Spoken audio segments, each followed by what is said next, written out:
You may walk by them every day and not know it. Wounded warriors. Maybe not in wheelchairs or missing limbs, but suffering with nerve damage or psychologically, sometimes suffering alone, but not on one special weekend at the Life Adventure Center, a nearly 600-acre nonprofit center in the pristine woodlands outside of Versailles. I met some of our most humble heroes.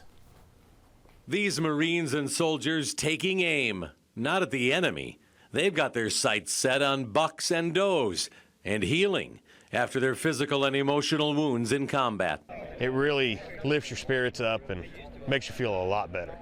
Something so simple as a quiet day in the woods, so powerful, even the program coordinator stunned by the instant camaraderie and joy for these 15 wounded warriors. What have you seen with the guys out here as they get to partake? I really did not anticipate the impact that it would have on these guys' lives.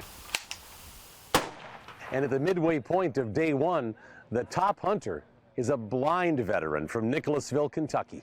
In 2007 in Iraq, Matthew Bradford stepped on a roadside bomb. He lost his sight, his legs, and for a short while, his will to live. At first it was giving up, but then I realized I was only 20 years old and I had a long life ahead of me, and God puts obstacles in front of you to overcome them, not to back down from them. And I climbed the mountains. I didn't stop and go the other way. And now Matthew's getting 2 degrees at UK and still getting better emotionally by spending this weekend with fellow wounded warriors. The best thing to cure an injury or sickness or an illness is to be around people that you love. People who took the time to set up a scope with a separate computer screen, meaning that despite losing his sight completely, his skills can still win the day. With that high-tech help, Matthew bagged a buck and a doe in just a couple of hours.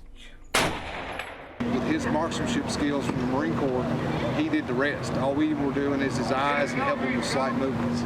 You're at peace with yourself, and you're away from the stress of the world, and I think it's the best thing. The best recovery and the rehab is sitting out here in the woods. It's the same story the Life Adventure Center hears over and over about the wounded warrior hunt.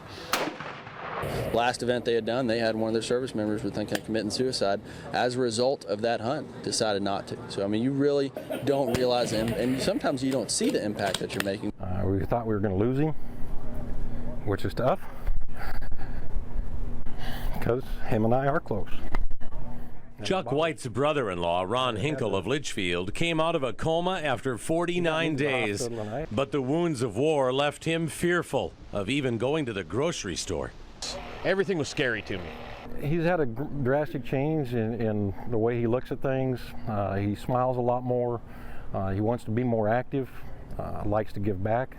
And Ron did that by volunteering at the hunt this year. You're not talking to a doctor, and everybody understands because everybody is going through similar situations. You can see it in his face, you can see it in his actions. His body language is different. You can just see it. All we've done is gone and served our country, and we got injured. That's all we are. We're wounded veterans now, not heroes.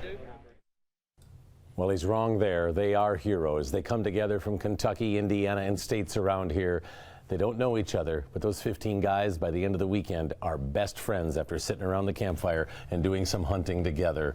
And they have just overcome, and this program at the Life Adventure Center making a big difference. Wow, what a great place, and entirely run on donations. It is. Life really Adventure wonderful. Center is a nonprofit, so they'll have some fundraisers, and we'll be working with them down the road and other great things they do for kids and veterans. Yeah. Connected by war, but even in the recovery process here, it has to help out. Yeah, and beautiful land down there by, actually right by the Wild Turkey Distillery, close to Versailles and Lawrenceburg. Yeah. Nice story, Scott.